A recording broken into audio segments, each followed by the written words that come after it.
Olá, pessoal. Chegamos ao módulo 3. Então vamos analisar um edital, né? Vou deixar um edital aqui. Editais são públicos, já aviso, né? Editais são públicos, eles têm que ser divulgados a nível nacional para que todas as empresas e pessoas que têm interesse em participar daquela licitação tenham acesso ao conteúdo. Então, o fato de eu colocar um edital aqui, eu não estou infringindo nenhuma regra, nem da LGPD, de proteção de dados, e nem da circulação de material, ok? Materiais vinculados a prefeituras são públicos. Então, não tem problema colocar um edital aqui como exemplo, ok? Então, eu vou deixar um simples, básico. Eu achei muito bem feito para vocês entenderem certinho o que eu vou explicar no vídeo. A estrutura do edital ela tem que ser feita inicialmente com a capa e identificação do órgão.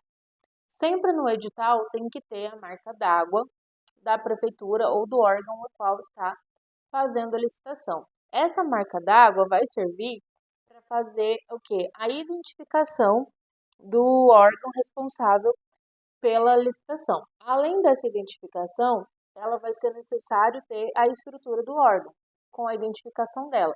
Ou seja, CNPJ, informações de endereço, e-mail para contato, telefone. Esse órgão precisa ser localizado, contatado, tá? Tem que ter, então, na capa essas identificações. O objeto da licitação.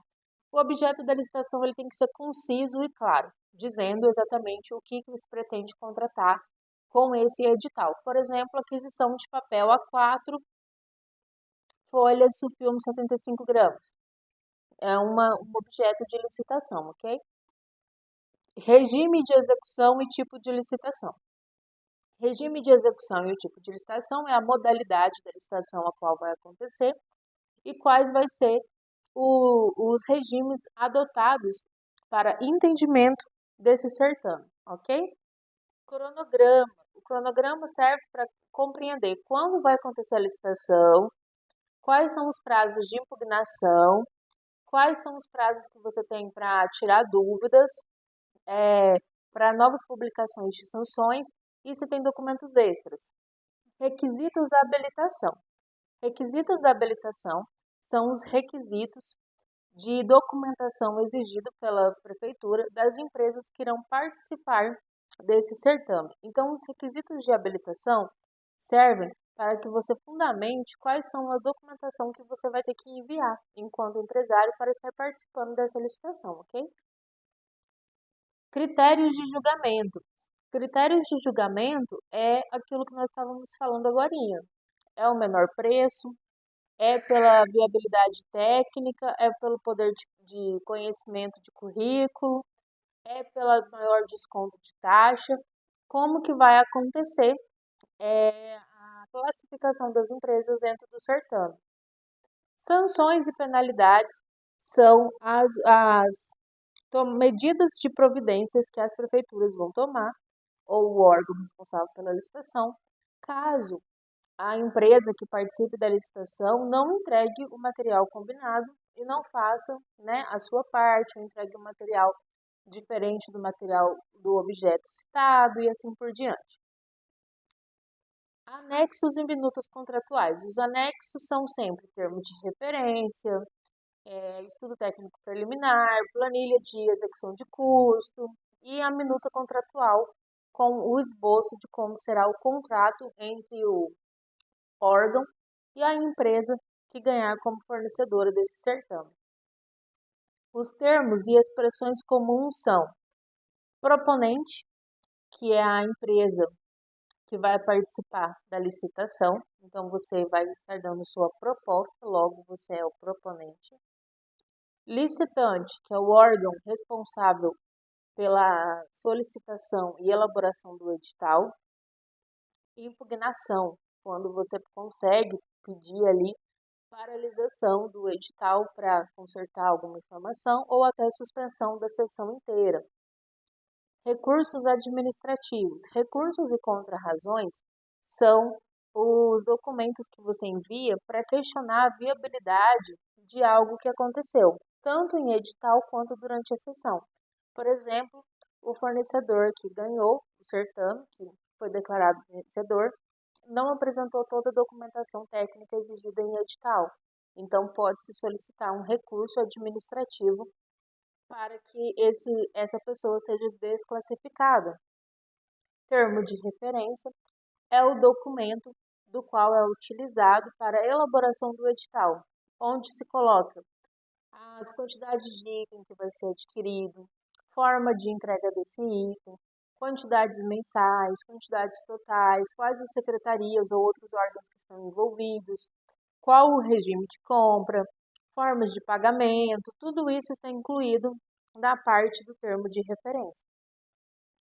A ata de registro de preço, quando ela é mais utilizada quando acontece um pregão, porque tem o SRP, que é o Sistema de Registro de Preços. Então, a licitação em si, ela ocorre sob o regime de SRP. Então, faz-se atas de registro de preços com todas as empresas que ganhou os itens da licitação. Por exemplo, teve 200 itens, 30 empresas saíram como ganhadoras. Então, vai se fazer uma ata de registro de preço para cada uma dessas empresas com os itens e quantidades que ela ganhou e os valores aos quais ela foi declarada vencedora. E a partir desse documento, que vai fazer então as ordens de compra, entregas dessas mercadorias, faturamento das notas e posteriormente o pagamento desses itens adquiridos.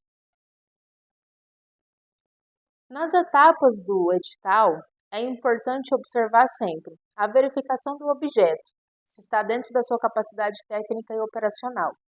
Pessoal, operacional é tudo aquilo que você entende por logística necessária para fazer a entrega. Então, por exemplo, operacional, você vai precisar de contador, você vai emitir nota fiscal, você vai ter que pagar a transportadora, você não precisa pagar a transportadora porque é serviço, você vai contratar funcionários no local, você já tem funcionários que você vai mandar para lá, você vai precisar ir pessoalmente, vai precisar levar equipamentos, vai precisar imprimir ou comprar equipamentos, tudo isso é operacional. Toda a parte de logística interativa para fazer a execução desse serviço ou entrega desse material. E a capacidade técnica entra na parte operacional. Eu tenho, dentro da minha equipe, funcionários suficientes para fazer essa demanda? Eu consigo atender o que está sendo pedido em edital? Eu consigo executar os serviços da forma que está sendo solicitado em edital? Se sim, pronto, já é um ponto positivo, eu estou apta nessa categoria. Então, vem para a categoria requisitos técnicos e documentação exigida. Nos requisitos técnicos, você vai analisar se você tem, apesar de ter equipe, documentação própria para estar participando disso, que é todas as certidões, atestado de capacidade técnica, que é comprovação através de notas fiscais, contratos ou recebimentos de outras empresas, prefeituras e órgãos que comprovem que você já entregou aquela quantidade de material exigida no edital que você quer participar da licitação. Prazos. Eu consigo atender esses prazos? Por exemplo, eu sou proprietário de uma empresa. Não é o Rota Licitação, tá, gente? O Rota eu presto cursos e assessorias para eles, mas eu tenho uma outra empresa. E aí a minha empresa, ela estava no Mato Grosso do Sul, está sendo transferida para Foz. Então, amanhã, meu possível cliente, colocou um edital que me agrada de palestras. Ok, sou palestrante, tá, gente? Então, eu vou olhar aquela palestra e falar assim, nossa, eu consigo atender. Eu tenho aptidão técnica, eu tenho documentação de atestado de capacidade técnica e eu tenho a comprovação erária, fundos financeiros, para estar executando essa palestra. Mas eu estou em Foz e a palestra vai acontecer lá em Manaus. Aí o valor do objeto da licitação está em R$ 4.000. É viável eu ir participar? De jeito nenhum. Por quê? Porque só de passagem aérea daqui para lá vai dar esse valor. Então são esses detalhes que têm que ser analisados, entendeu?